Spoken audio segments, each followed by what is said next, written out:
নমস্কার শ্রোতা বন্ধুরা, সাকসেস জীবন ইউটিউব চ্যানেলে আপনাদের সকলকে জানাই স্বাগত। সুপ্রিয় বন্ধুরা, আজকে আমরা জানব যে ভগবানকে এক মনে ডাকলে ভগবান কিভাবে আমাদের ডাকে সাড়া দেয়, কখন কী রূপে এসে আমাদের সাহায্য করেন, কিভাবে আমাদের মনের ইচ্ছা পূরণ করেন এবং সমস্ত বিপদের হাত থেকে কিভাবে রক্ষা করেন। আজ এই ভিডিওর মাধ্যমে জানব, তাই ভিডিওটি না টেনে সম্পূর্ণ মনোযোগ সহকারে লাস্ট পর্যন্ত দেখবেন। আর লাস্ট পর্যন্ত দেখে যদি আপনাদের ভালো লাগে তাহলে অবশ্যই ভিডিওটিতে একটি লাইক করে দিবেন আর কমেন্টে জয় শ্রীকৃষ্ণ লিখতে একদম ভুলবেন না। আর এই চ্যানেলে যদি নতুন ভিডিও দেখছেন তাহলে অবশ্যই চ্যানেলটিকে সাবস্ক্রাইব করে পাশে থাকবেন। তাহলে চলুন আর দেরি না করে ভিডিওর মূল পর্বে প্রবেশ করা যাক।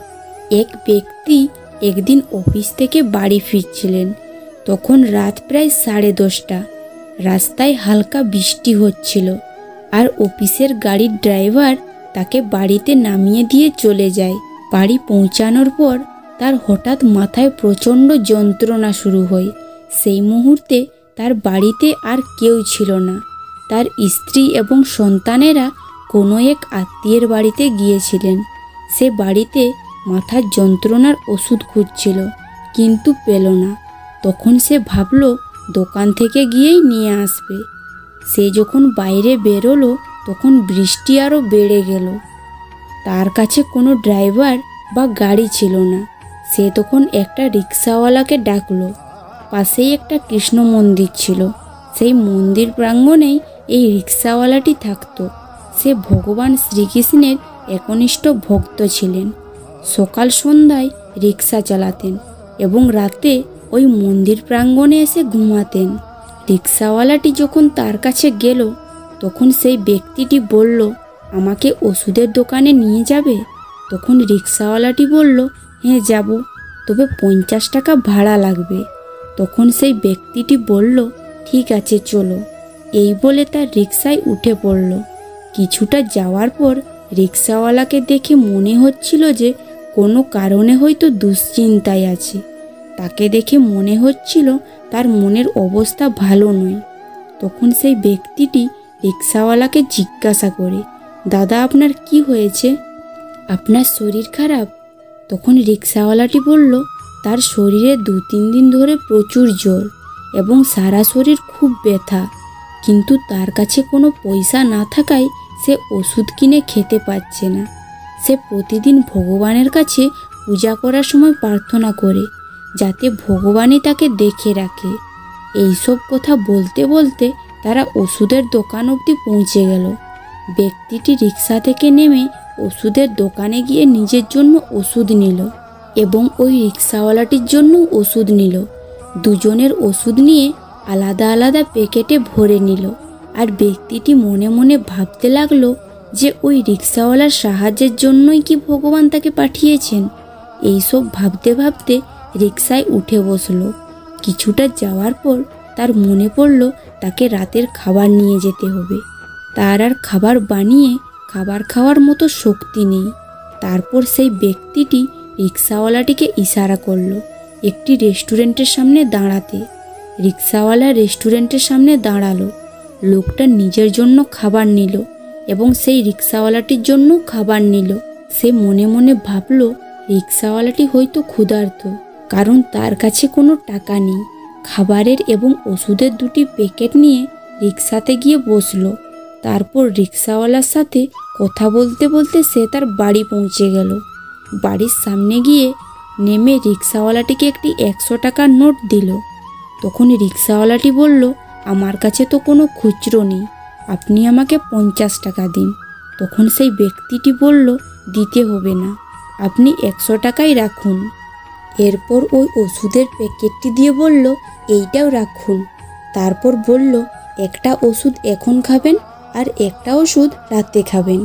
ব্যক্তিটি রিক্সাওয়ালাকে ওষুধের পুরো বিষয়টি বুঝিয়ে দিলেন, কখন কোনটা খেতে হবে, আর বললেন, চিন্তা করবেন না, আপনি তাড়াতাড়ি সুস্থ হয়ে যাবেন, আর এই নিন আপনার খাবার। আপনি খাবারটি খাবেন, তারপর ওষুধ খেয়ে ঘুমিয়ে পড়বেন। আর হ্যাঁ, ওষুধগুলো খাওয়ার পরে খাবেন। দেখবেন কাল সকালেই হয়তো ঠিক হয়ে যাবেন। ব্যক্তিটি যখন এই কথাগুলো বলছিল, রিক্সাওয়ালাটি তখন কাঁদতে শুরু করে। ব্যক্তিটি তখন জিজ্ঞাসা করলো, কি হলো, আপনি কাঁদছেন কেন? রিক্সাওয়ালা তখন বলল, আমি ভগবানের কাছে রোজ বলতাম যে আমার রিক্সায় এমন কোনো যাত্রী উঠান যে আমার সাহায্য করবে, তাই আজকে ভগবান আপনাকে তার দুধ বানিয়ে পাঠিয়ে দিয়েছে। আমি রোজ ভগবানকে বলতাম ওষুধের ব্যবস্থা করে দিন, কারণ শরীরে প্রচণ্ড ব্যথা হতো, আর আপনি আমাকে ওষুধ কিনে দিলেন। আর অনেক দিন ধরেই একটু ভালো খাবার খেতে ইচ্ছে করছিল, আর আজকে আপনি আমার পছন্দের খাবার এটাও দিলেন। সবই ভগবানের ইচ্ছা। রিক্সাওয়ালাটি যখন এই কথাগুলো বলছিল, লোকটি তখন মনে মনে ভাবছিল, আমি যেই রেস্টুরেন্টে গিয়েছিলাম সেখানে খাবারের অনেক রকমের অপশান ছিল, কিন্তু আমি কেন তার পছন্দের খাবারটিই নিলাম? কারণ ভগবান হয়তো তার ভক্তের ইচ্ছা পূরণ করতে চাইছিলেন। এই গল্পটি অনেক ছোট, কিন্তু এর মর্মকথা অনেক বড়। তাই বন্ধুরা, জীবনে যতই দুশ্চিন্তা, যতই সমস্যা আসুক না কেন, কখনো ঘাবড়ে যাবেন না। ভগবানের উপর বিশ্বাস রাখুন। তিনি নিজের দূতকে অবশ্যই পাঠাবেন আপনার কাছে, আর সে তোমায় সাহায্য করবেন। সে তোমার কাছে কোনো না কোনো রূপে ঠিক চলে আসবে। কখনো গরিব ভিখারি বেশে, কখনো সাধু বেশে, কখনো বা পশু পাখির রূপ ধারণ করে। আমরা তাকে চিনতে পারি না। তাই ভগবানের উপর বিশ্বাস রাখুন, ভরসা রাখুন। ভগবান নিশ্চয়ই সবার জন্য ভালো কিছু ভেবে রেখেছেন। সৎকর্মে কখনো লজ্জা পাবেন না, হোক না সেটা রাজমিস্ত্রি বা সবজি বিক্রি। আমাদের যা আছে তা নিয়ে আমরা কখনোই সন্তুষ্ট না, কারণ আমাদের লোভ আরও পাওয়ার আশা আমাদের সন্তুষ্ট থাকতে দেয় না। আমরা যদি একটু লোভ কমাতে পারি, তাহলেই আমরা ভালো থাকতে পারবো।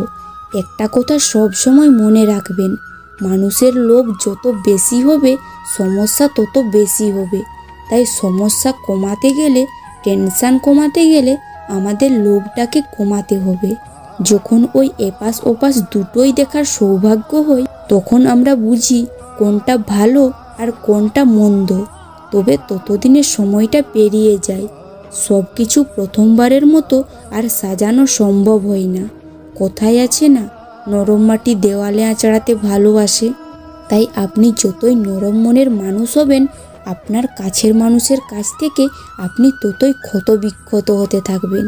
মানুষ আপনাকে ততক্ষণ ভালোবাসবে যতক্ষণ আপনি তাদের মন রেখে চলতে পারবেন।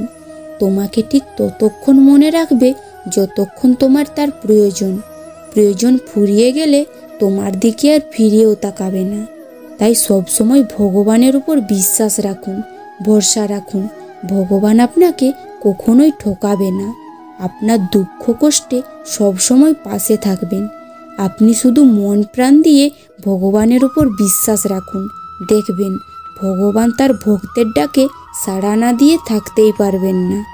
তো বন্ধুরা, আজকের ভিডিওটি এই পর্যন্তই। ভিডিওটি কেমন লাগলো অবশ্যই কমেন্টে জানিও। ভালো লাগলে ভিডিওটিতে একটি লাইক করে দিবেন, আর কমেন্টে জয় শ্রীকৃষ্ণ লিখবেন। আর এই চ্যানেলে যদি নতুন ভিডিও দেখছেন, তাহলে অবশ্যই চ্যানেলটিকে সাবস্ক্রাইব করে পাশে থাকবেন। দেখা হবে আরও একটি অন্য কোনো নতুন ভিডিওতে। ততক্ষণের জন্য ভালো থাকবেন, সুস্থ থাকবেন। ধন্যবাদ।